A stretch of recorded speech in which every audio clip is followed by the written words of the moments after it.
próximo domingo nós teremos eleições municipais.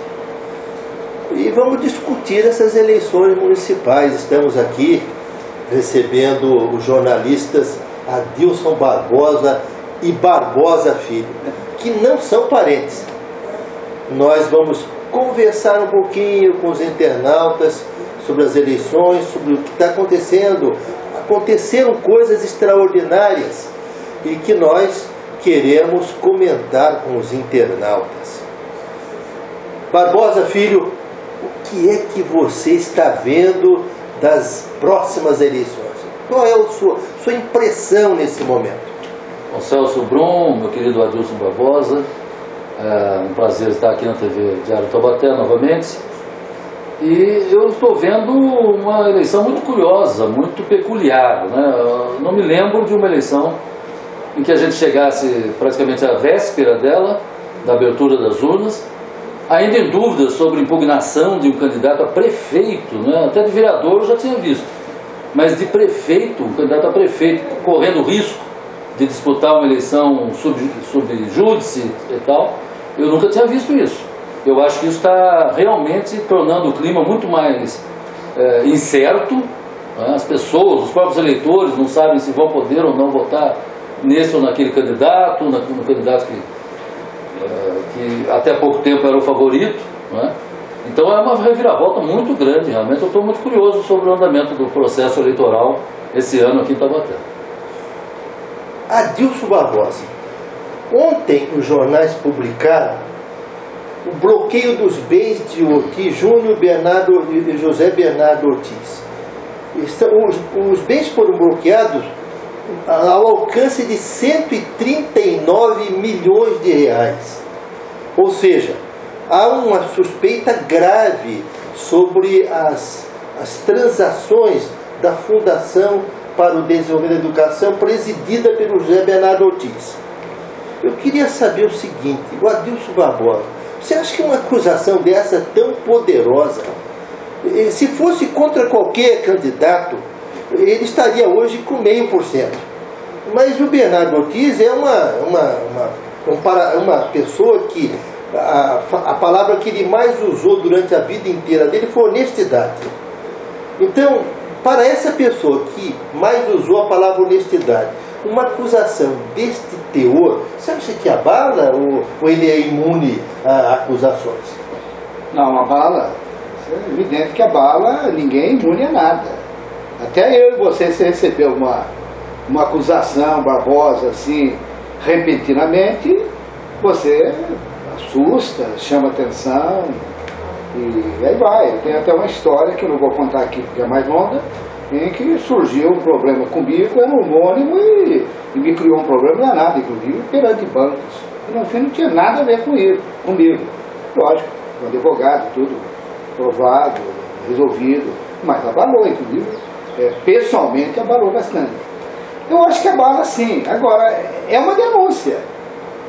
E a denúncia, ela mesmo, com o promotor solicitando, juiz determinando, é uma denúncia. E cabe, logicamente, a pessoa comprovar que aquilo, segundo eles informam, segundo eles dizem, tanto o Júnior como o pai, principalmente o Júnior, que eles vão provar que isso não tem nada a ver, da mesma maneira deles, enfim.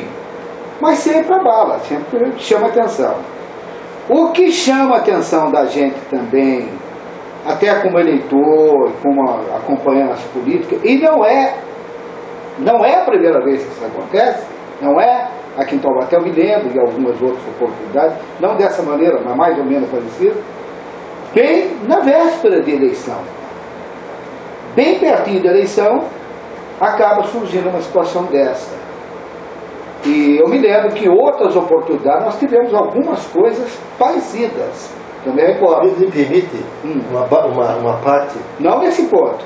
Nesse ponto? Não. Eu não vi em lugar nenhum do Brasil. Nesse ponto não. O que havia, que surgiu nas vésperas de eleição, são aquelas situações que surgem, que um fala do outro, envolve algumas coisas, mas fica no ar. E depois fica comprovado que nada existiu. Mas vamos dizer, É como dizia o Lolito, né? O velho Lolito, ex-presidente de Taubaté. Você joga lá, solta as penas, e depois para você achar e conseguir pegar de uma em uma essas penas, fica difícil. Agora, que realmente é um fato, como disse aí o Barbosa. Aliás, dois grandes jornalistas, hein? Ontem falei de vocês numa reunião até de católicos, né? Lá da Santa Luzia, com o Teru, com a mulher dele, com o pessoal lá, da Pastoral Familiar, ainda citei o nome de vocês dois grandes jornalistas. Eu não tô fazendo merda nem mentindo, porque eu falei ontem lá pro Teru, pro pessoal todo. Mas então, como disse o Barbosa, é inusitado, é uma situação inusitada, mas as coisas surgem, né? E não só isso que surge, outras coisas que vêm surgindo aí aos poucos. Você vê agora o mensalão explodindo de vez. Nós estamos aí claramente vendo agora, e lá é pior, porque lá é Superior Tribunal Federal, é o ponto final.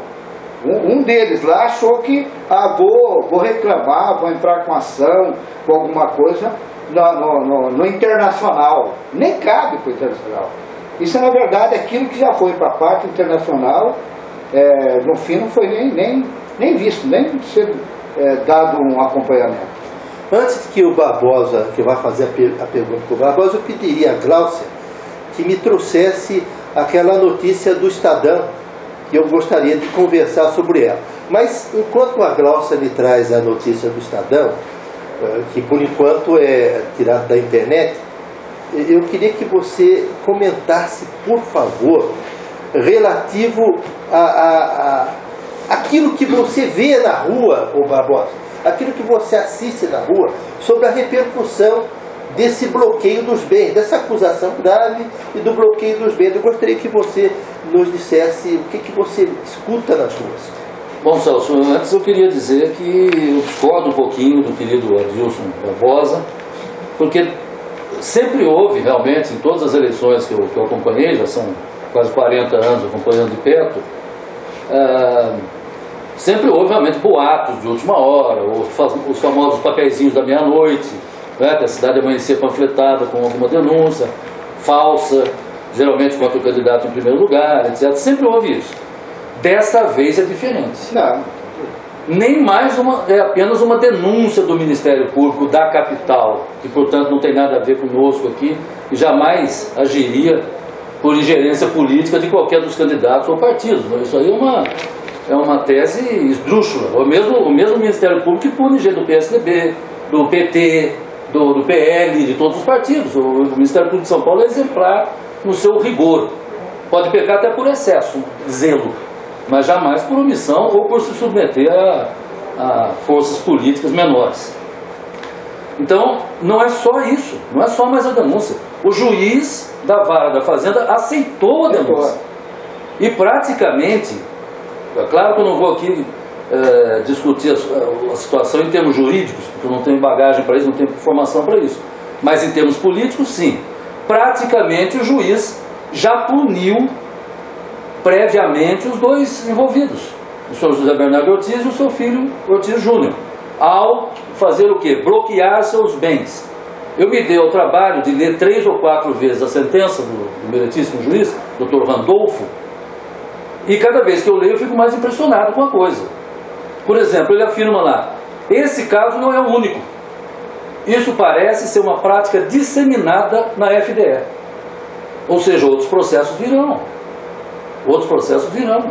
Ele afirma lá que o senhor Bernardo Ortiz pode intimidar, ele foi afastado agora por 240 dias pela justiça, ele já havia pedido afastamento, mas um afastamento voluntário, você tira uma licença por tempo indeterminado e pode até já assumir amanhã.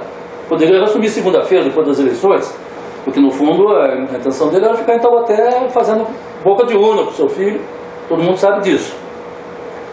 Agora não, ele não pode voltar mais lá em 240 dias. São 8 meses que ele está afastado. Porque, segundo o juiz, Dr. Randolfo, ele poderia intimidar os funcionários que serão chamados a depor, devido ao mando que lhe seria permitido no exercício do cargo mais alto da FDE. são trechos da sentença do senhor eminentíssimo juiz. O Barbosa. Então há uma diferença. Uma coisa é o papelzinho da meia-noite, o boato, a intriga politiqueira, foi isso exatamente que sempre houve, exatamente.